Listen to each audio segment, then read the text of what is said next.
Welcome to GS for sales service. और हम लोग इन्वायरमेंट के तीसरे वीडियो पे हैं, जिसमें हम कुछ इम्पोर्टेंट क्वेश्चंस जो कि रिपीट हुए हैं और जो आने वाले हैं उनको हम लोग डिस्कस करेंगे। चलिए, प्राकृतिक कृषि का अन्वेषक है कौन? मासानोबू फुफका। इन्हें अन्वेषक कहा जाता है किसका? नेचुरल एग्रीकल्चर का। पर्यावरण संरक्षण के लिए ग्रीन आर्मी को प्रारंभ किया किस देश ने किया? तो ऑस्ट्रेलिया ने। आप लोग मुझे कमेंट बॉक्स में ऑस्ट्रेलिया की राजधानी बताइए। ओके, आगे देखते हैं। अब हम लोग पारिस्थितिकी में आ गए हैं। तो 10% जो नियम होता है, 10% का जो लॉ होता है, रूल होता है, उसके बारे में हमें आंसर करना है। तो ऊर्जा का खाद्य के रूप में एक पोशी से दूसरे पोशी तक पहुंचने से संबंधित होता है 10% का लॉ। जीव से जैवमंडल तक जैविक संगठन का सही क्रम है क्या है? जनसंख्या है, समुदाय है, पारिस्थितिकी तंत्र है और भूदृश्य है। मतलब कि एकदम बेसिक से टॉप तक पहुंचने में। स्वपोषी, स्वपोषी का मतलब क्या होता है? ऑटोट्रॉफ्स स्तर पर उत्पादन को क्या कहा जाता है? प्राइमरी प्रोड्यूसर या प्राथमिक उत्पादकता कहा जाता है। प्रोडक्ट भी कह सकते हैं इसे। और परपोषी, विषम पोषण जिसे कहते हैं, स्तर के उत्पादन के संदर्भ में द्वितीय उत्पादकता इसे कहा जाता है। एक पारिस्थितिकी तंत्र में ऊर्जा की मात्रा एक पोषण स्तर से अन्य स्तर में स्थानांतरण के पश्चात क्या करती है? बढ़ती है या घटती है? तो याद रखिएगा, घटती है। जैसे कि बकरी ने घास खाया और किसी ने बकरी को खाया, तो वो क्या होगा कि ऊर्जा का ट्रांसफ़र क्या होगा? कम होता जाएगा। तो कुछ कारणोंवश यदि तितलियों की जाति की संख्या में बड़ी गिरावट होती है तो इसके जो संभावित परिणाम होंगे वो क्या हो सकते हैं? तो वो देखिए, कुछ पौधों के परागकण पर जो पॉलिनेशन होता है उस पर प्रभाव पड़ेगा। इसके कारण बर्रे, मकड़ियों और पक्षियों की कुछ प्रजातियों की समष्टि में गिरावट हो सकती है। क्यों? क्योंकि क्या होगा कि फूड चेन और फूड चेन का जो कोऑर्डिनेशन है वो बिगड़ जाएगा। पारिस्थितिकी पारस्परिक संबंधों का अध्ययन है जीव और वातावरण के बीच। जीव विज्ञान की एक शाखा है जिसमें जीव समुदाय तथा उनके वातावरण के, बायोटिक और अबायोटिक के बीच का जो रिलेशन की स्टडी की जाती है उसे क्या कहा जाता है? उसे पारिस्थितिकी कहते हैं। ओके, पारिस्थितिकी कहते हैं। अर्नेस्ट हैकल ने पारिस्थितिकी शब्द का प्रयोग किया था, तो इकोलॉजिक के तौर पे किया था उन्होंने। फिर उसी का ये क्या है? सोफिस्टिकेटेड वर्ड जिसे कह सकते हो आप। जीवधारियों के कार्बनिक और अकार्बनिक वातावरण और पारस्परिक संबंधों के अध्ययन को पारिस्थितिकी अथवा पारिस्थितिकी विज्ञान कहते हैं। यह किसने कहा था? तो ये कहा था अर्नेस्ट हैकल ने कहा था। ये क्वेश्चन पूछा भी गया कई बार। पारिस्थितिकी प्रकृति की संरचना एवं प्रक्रिया का अध्ययन है। यह बताया किसने? यूजीन ओडम ने बताया। किसने बताया? यूजीन ओडम ने बताया। सर्वप्रथम पारिस्थितिकी तंत्र इकोसिस्टम की संकल्पना प्रस्तावित की किसने? 1935 में एजी टांसले द्वारा की गई थी। किसने की थी? एजी टांसले। के इकोसिस्टम की जो है, याद रखिएगा, इकोलॉजी किसने कहा? अर्नेस्ट हैकल ने कहा। और ये जो इकोसिस्टम है उसको एजी टांसले ने दिया। पारिस्थितिकी तंत्र की विचारधारा को बायोसिनोसिस तथा माइक्रोजम कहा गया। किसके द्वारा? कार्ल मोबियस और फोर्ब्स ने कहा था। किसने कहा था?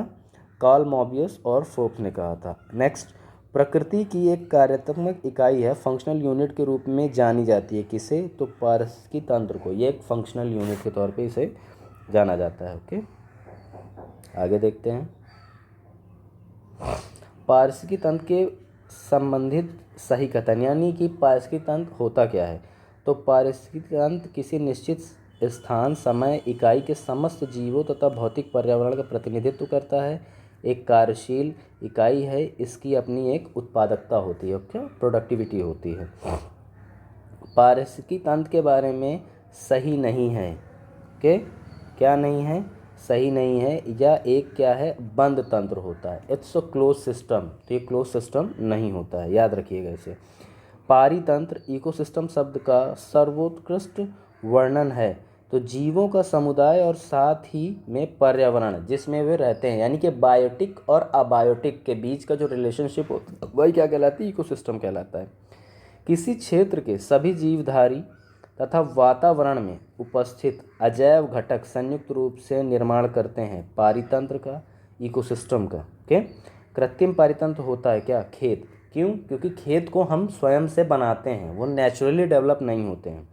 कृत्रिम पारिस्थितिकी तंत्र है धान का खेत, घास स्थल, वन, मरुस्थल उदाहरण होते हैं किसके? स्थलीय पारिस्थितिकी तंत्र के। झील, नदियाँ तथा समुद्र आते हैं किसमें? जलीय पारिस्थितिकी तंत्र में।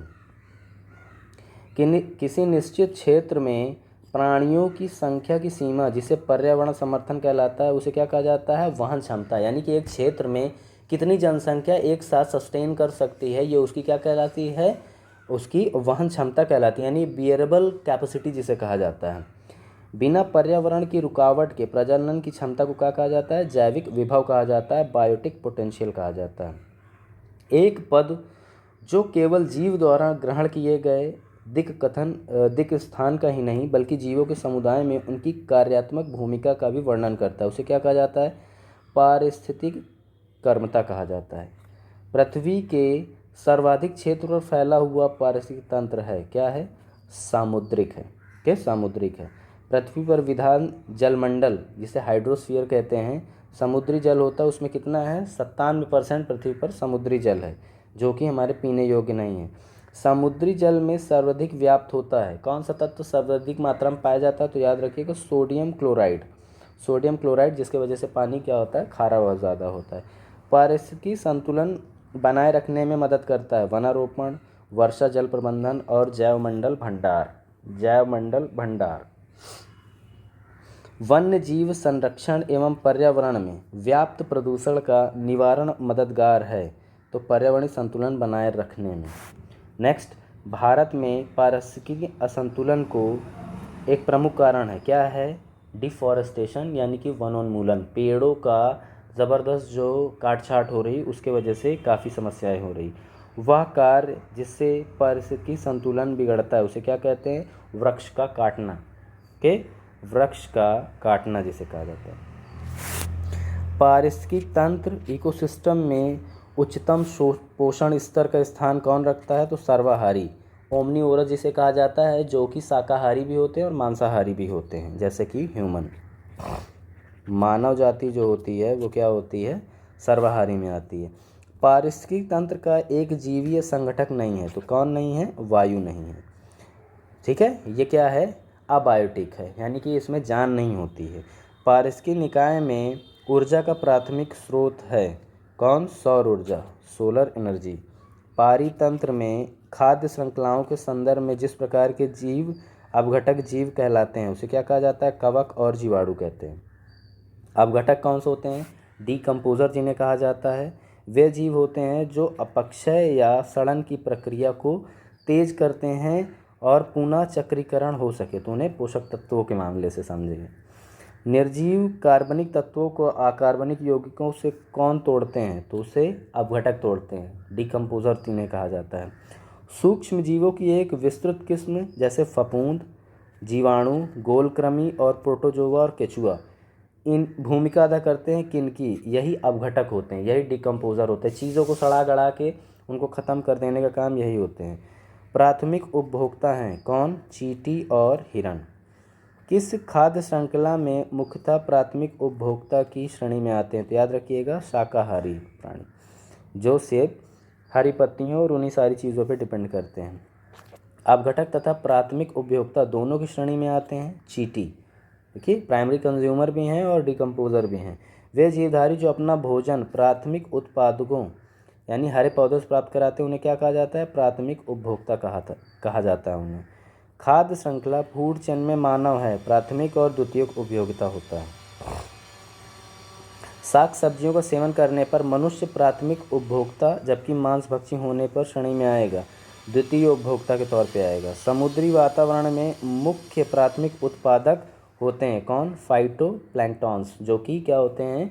घास होते हैं समुद्र के अंदर। पारिस्थितिकी तंत्र के जैविक घटकों में उत्पादक घटक होते हैं कौन? हरे पौधे। हरे पौधे सूर्य के प्रकाश का उपयोग करके अपना आहार स्वयं निर्मित करते हैं, उस प्रक्रिया का नाम क्या है? तो याद रखिएगा, प्रकाश संश्लेषण की विधि द्वारा, फोटोसिंथेसिस के द्वारा। प्रथम पोषक स्तर के अंतर्गत आते हैं कौन? हरित पादप। पौधे हरे रंग के लवक की सहायता से करते हैं कौन? प्रकाश संश्लेषण करते हैं। जीवित घटकों में शामिल होने के कारण पारिस्थितिकी तंत्र से संबंधित हैं। कौन? हरे पौधे होते हैं। एक घास स्थलीय पारिस्थितिकी तंत्र के खास श्रृंखला में विभिन्न घटकों का सही क्रम है। घास, फिर टिड्डा, देखो ये उत्पादक है। प्राथमिक उपभोक्ता कौन होगा? टिड्डा होगा। फिर टिड्डे को कौन खाएगा? मेढक खाएगा, तो इसे द्वितीयक उपयोगिता कहा जाएगा। और तीसरा होता है सर्प, जो कि मेढक को खाता है, उसे तृतीयक उपयोगिता कहा जाता है। तो आई होप कि आपको यहाँ पर समझ में आया होगा। अगर आपको वीडियो अच्छी लगी तो लाइक, शेयर और सब्सक्राइब करें। Thank you for watching the video.